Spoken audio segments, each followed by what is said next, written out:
Brady, do you think that the Cougars can pull off a win against Gonzaga? Well, you know, historically speaking, BYU's not so good against number 2. They're only 2-8 lifetime. But you know what? It's in Provo, and anything can happen. Next on Sports, home sweet home. BYU may not be the best in the West, but they tighten up their game with help from the Cougar faithful. And friendly foe. We brought in the big guns from Spokane to talk a little basketball. We'll have analysis on tonight's game when we come back.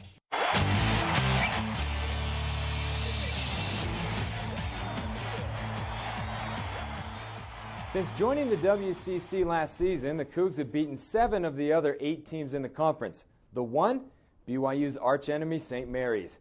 Who is the dude wearing Brock Zylstra's jersey? Hornets have 5 guys and 9 eyebrows. There isn't a single 5-star recruit to be found. Coach, what's up with that? What I'm interested is in recruiting stars for BYU. If the playoffs started today, the Jazz would be the 9th seed in the West, which would be just fine, except only the top 8 teams make the playoffs. Will Smith had to be torn on this one. Miami, his second home, or West Philadelphia, where he was born and raised.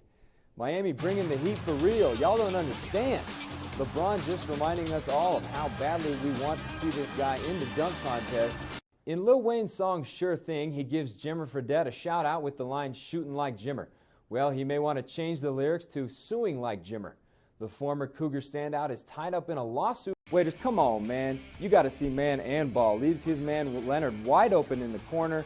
You know what? I'm not too worried because at least I know the fans are going to bring their A game. And let's be honest, our arena could probably eat yours. Oh, hold on there, Brady.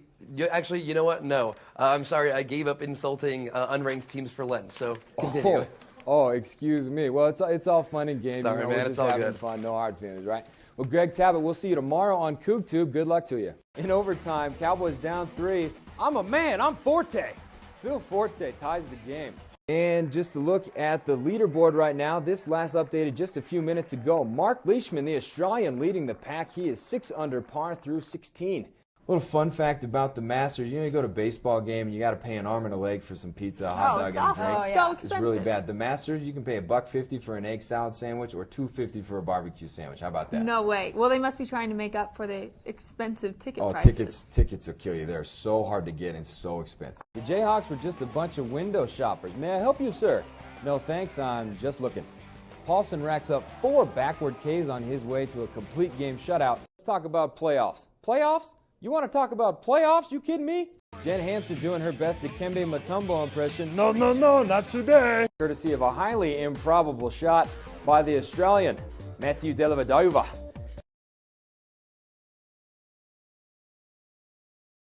BYU basketball obviously isn't ready to end their season because they just keep winning. Yes, Brady, where are they heading next? You know what? The Cougs just will not quit. They want to keep their postseason run going, and they're going to Madison Square Garden, maybe the biggest stage basketball has to offer.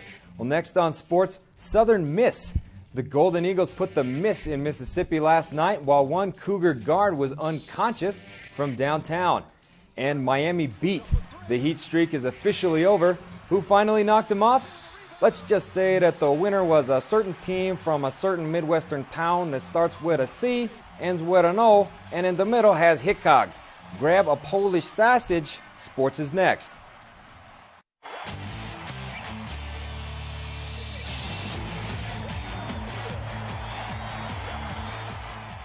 BYU men's basketball was looking for some Southern hospitality in Mississippi last night, and the Golden Eagles of Southern Miss were more than accommodating. Usually Brandon Davies and Tyler Haws are about the only offense for the Cougs, but not the case in this one.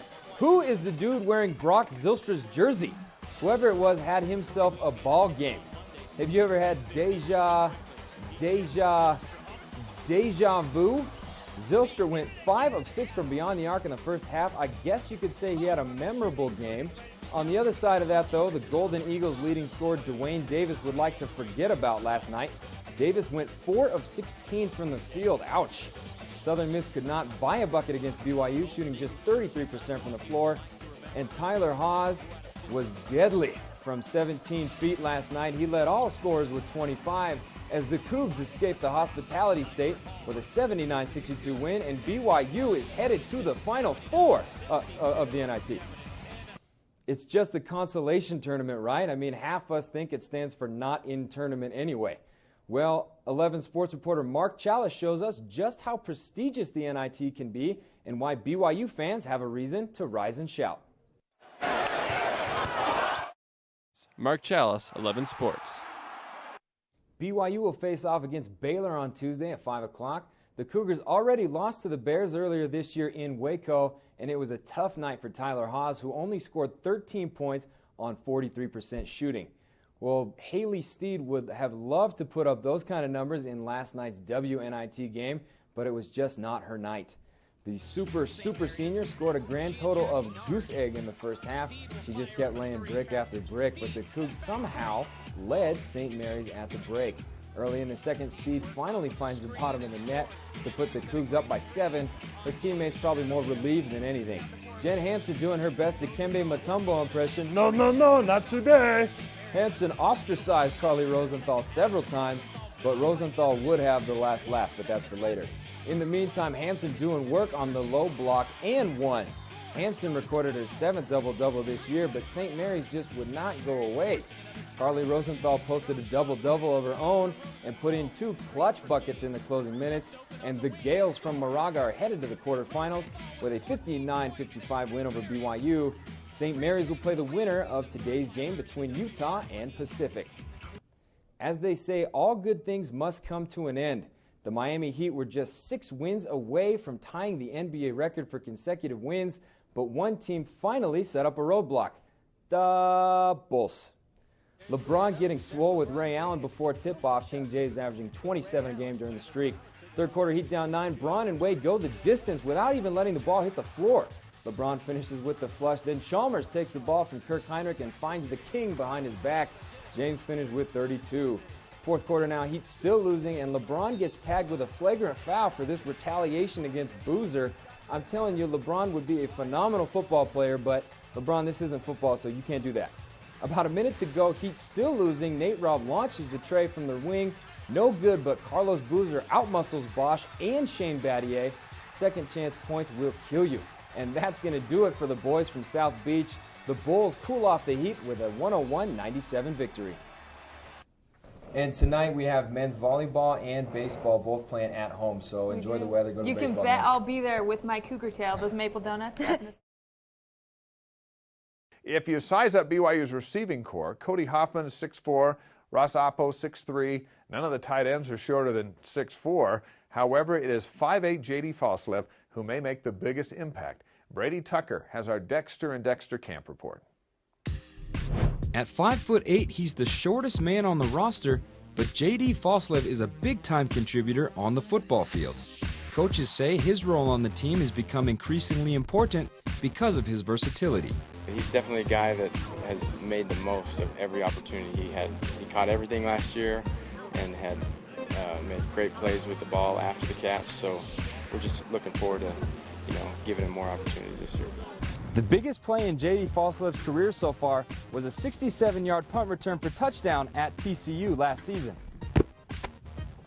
The junior wide receiver turned down scholarship offers from other schools and joined BYU in 2009 as a walk-on.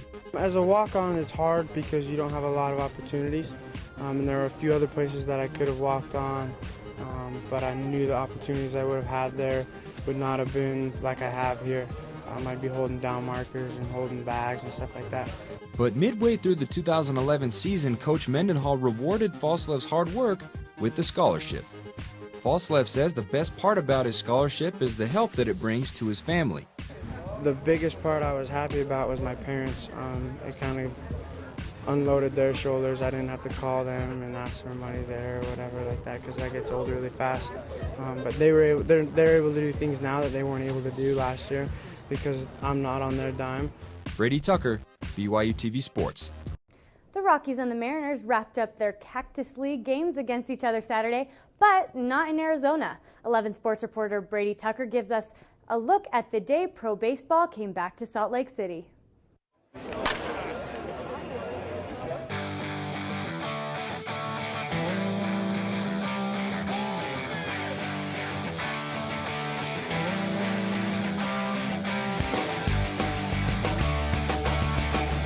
Major League Baseball was back in Salt Lake City for the first time since 1970. The food was going, gone, and Mother Nature pitched a perfect game.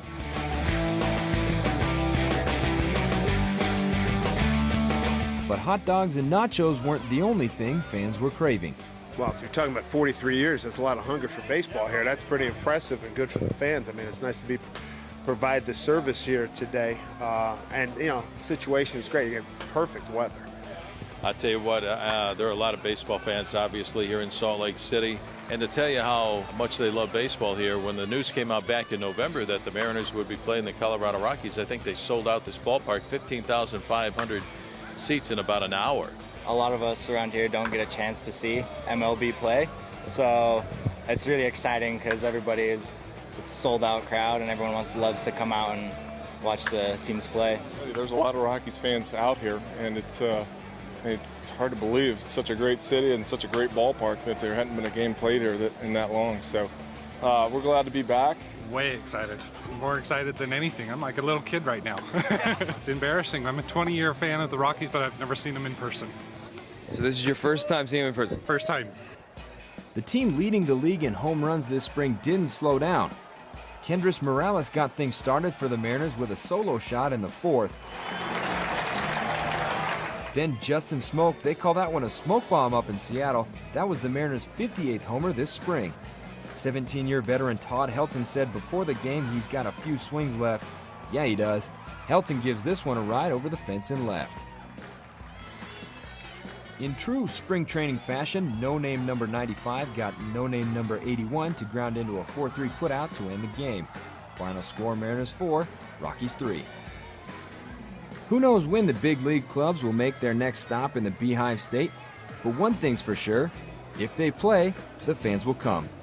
At Spring Mobile Ballpark, Brady Tucker, 11 Sports. Following an NCAA tournament win by the BYU women's volleyball team Friday, fans stuck around the Smith Fieldhouse to catch a glimpse of the men's team for the first time this season. While some teams on campus have a preseason inter-squad match, the volleyballers host an alumni game. This is always kind of the culmination of what we've been doing in the fall and kind of a chance to measure ourselves a little bit. The alumni team was loaded with 5 former All-Americans, including 3-time Olympian and 2008 Olympic gold medalist Ryan Millar. Just having him around and just, you know, kind of seeing his work ethic and how he goes about his business is really valuable for the guys up front. Millar may have been the biggest name there, but he was not the only big shot. There was Michael Burke, 5th all-time on BYU's career solo blocks list. Assistant coach Rob Nielsen also suited up for the boys in blue.